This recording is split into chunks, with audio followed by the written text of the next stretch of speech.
saat ini kami mau dengar firman-Mu. Firman Tuhan menjadi kekuatan buat setiap kami. Firman Tuhan menjadi jawaban dalam kehidupan kami. Firman Tuhan menjadi penghiburan buat setiap kami yang sedang berduka. Firman Tuhan menjadi pertolongan buat setiap kami yang membutuhkan pertolongan. Firman Tuhan menjadi jalan keluar buat setiap kami yang mengalami jalan buntu. Urapi setiap kami pagi hari ini Tuhan. Urapi tanah hati kami menjadi tanah yang subur. Ketika benih firman dibagikan, benih firman itu berkuasa menjamah setiap hidup kami. Kami terima dengan iman di dalam nama Yesus. Setiap kita yang siap dengar firman Tuhan sama-sama katakan amin. Amin. Hari ini saya mau share tentang new beginning.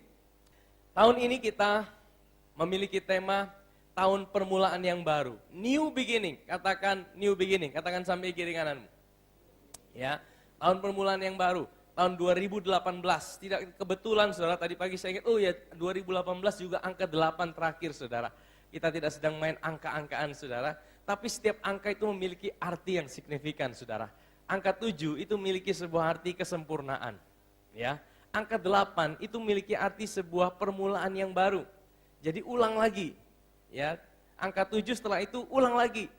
Ya, Tuhan itu menjadikan dunia dalam 6 hari, hari yang ke-7 Tuhan beristirahat, tapi setelah hari yang ke-7, hari ke-8 itu hari pertama. Maka hari yang pertama dari satu hari Minggu, itu adalah hari apa? Bukan, hari Minggu saudara. Hari Minggu itu hari pertama. Kalau dunia mengajarkan hari Senin hari pertama karena kita masuk kerja hari Senin. Tapi di dalam Alkitab, hari pertama itu hari Minggu. Makanya Yohanes 21 bilang gini, pada hari pertama dari Minggu itu, Yesus dibangkitkan. Kenapa kita beribadah di hari Minggu? Karena Minggu adalah hari pertama, hari kebangkitan. Hari permulaan yang baru. Ada sebuah permulaan yang baru yang Tuhan buat. Ya. Dan juga kalau kita lihat nada. Do, re, mi, fa, sol, la, si. Apa? Do itu udah ke-8 itu ulang lagi saudara. Tapi begitu mulai do itu udah mulai naik lebih tinggi. Betul tidak saudara? Do, re, mi, fa, sol, la, si. Do, re, mi, fa, sol, la, si. Kalau Tuhan bawa engkau ke dalam sebuah permulaan yang baru, selalu ada sebuah peningkatan di dalam kehidupanmu. Tuhan mau mengangkat engkau, Tuhan bukan mau menurunkan kehidupanmu. Amin saudara. Ketika Tuhan bawa engkau dalam sebuah permulaan yang baru, Tuhan itu selalu punya rancangan yang terbaik dalam kehidupan kita. Dia bukan Bapa yang punya rancangan yang buruk dalam kehidupan kita. Sekalipun kita banyak hal yang kita tidak bisa mengerti dalam hidup ini. Amin. Ya, banyak hal yang kita tidak bisa pahami dengan cara pikir kita. Tapi satu hal yang bisa kita percaya dan itu menjadi kekuatan iman kita, bahwa kita punya Bapa yang baik, Bapa yang tidak punya rancangan yang buruk dalam kehidupan kita, dan Dia tidak pernah bawa kita untuk mengalami yang namanya kecelakaan, keburukan, kegagalan, hasil akhir yang buruk.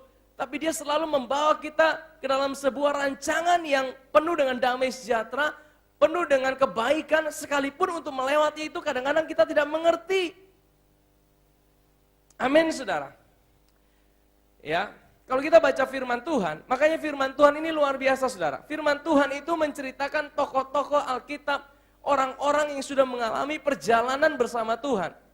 Kalau kita baca firman Tuhan, mereka tuh mengalami segala sesuatu yang sudah selesai sebenarnya.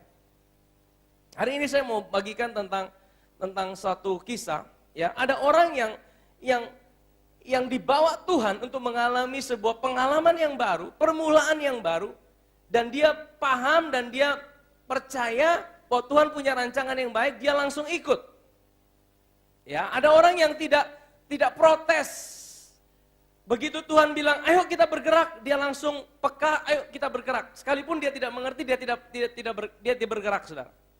Tapi ada orang juga yang sekalipun Tuhan sudah bawa dia bergerak, tapi dia merasa, "Tuhan, beta masih belum mau bergerak. Tuhan, kayaknya ini bukan suara Tuhan. Kayaknya ini bukan kehendak Tuhan." Jadi waktu Tuhan mau bawa dia ke dalam sebuah pengalaman yang baru, tahun yang baru, sebuah permulaan yang baru, sebenarnya tujuan Tuhan adalah sebuah kebaikan. Amin, saudara. Ya, tapi karena dia tidak mau bergerak, akhirnya Tuhan agak sedikit, orang Kupang bilang gigi asam, saudara. Tuhan itu bawa sebuah situasi sehingga dia ada pada satu titik di mana dia tidak ada pilihan lain, dia harus bergerak. Saudara pernah alami seperti itu? Pernah tidak alami seperti itu, saudara? Oh, tidak ada semuanya. Semua kita ini orang yang peka sama suara Tuhan, begitu Tuhan suruh langsung masuk, bergerak, kita percaya, luar biasa, saudara. Wah, saya ancungin jempol, saudara. Tapi saya percaya ada kadang-kadang kita juga, Tuhan, aduh, kayaknya ini bukan Tuhan, ini pasti suara yang lain ini. Nah, kita akan belajar hari ini dari seorang pangerannya Allah.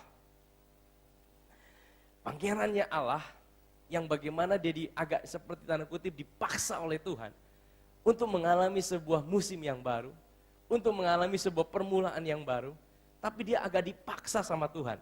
Ya, mari kita buka firman Tuhan di dalam Kejadian pasal yang ke-46. Kita akan melihat happy endingnya, saudara. Happy endingnya terlebih dahulu. Hasil akhirnya. Nah, saudara, Alkitab kita ini menceritakan tokoh-tokoh Alkitab yang sudah mengalami perjalanan bersama Tuhan. Dan itu sudah ada hasil akhirnya. Ya, sehingga kalau kita baca, kita tidak ikut berdebar-debar, saudara. Kadang-kadang kita baca, oh ya dia mengalami persoalan tapi dia selesai, dia mengalami pertolongan Tuhan. Nah, kita tidak berdebar-debar, saudara. Tapi saudara tahu, waktu tokoh-tokoh Alkitab ini mereka ngalamin pengalaman bersama Tuhan, yang mereka tidak tahu hasil akhirnya, mereka masih menjalaninya, saya percaya mereka juga ngalami yang namanya berdebar-debar. Mereka tidak tahu apa yang akan terjadi. Mereka tidak tahu bagaimana hasil akhirnya. Kita tahu karena kita sudah baca isi Alkitab. Amin, saudara. Jadi ini suatu petunjuk buat kita, bahwa kita harus tahu bahwa kita berjalan dalam segala sesuatu yang sudah diselesaikan oleh Tuhan. Saudara tahu, ya kalau saudara nonton sepak bola, saudara yang suka sepak bola. Kalau saudara suka sepak bola, apalagi yang lagi seru-seru itu ya. Kalau saudara nonton live, saudara punya idola. Wah, saudara ketika idola saudara gagal, waduh, saudara ikut berdebar-debar, saudara. Betul tidak, saudara? Tapi kalau saudara nonton siaran ulang yang sudah tahu hasilnya, misalnya, oh, menang 4-2, wah 4-2, hasil akhirnya 4-2, saudara udah nonton, udah tahu hasil akhirnya, besok baru saudara nonton pertandingan itu.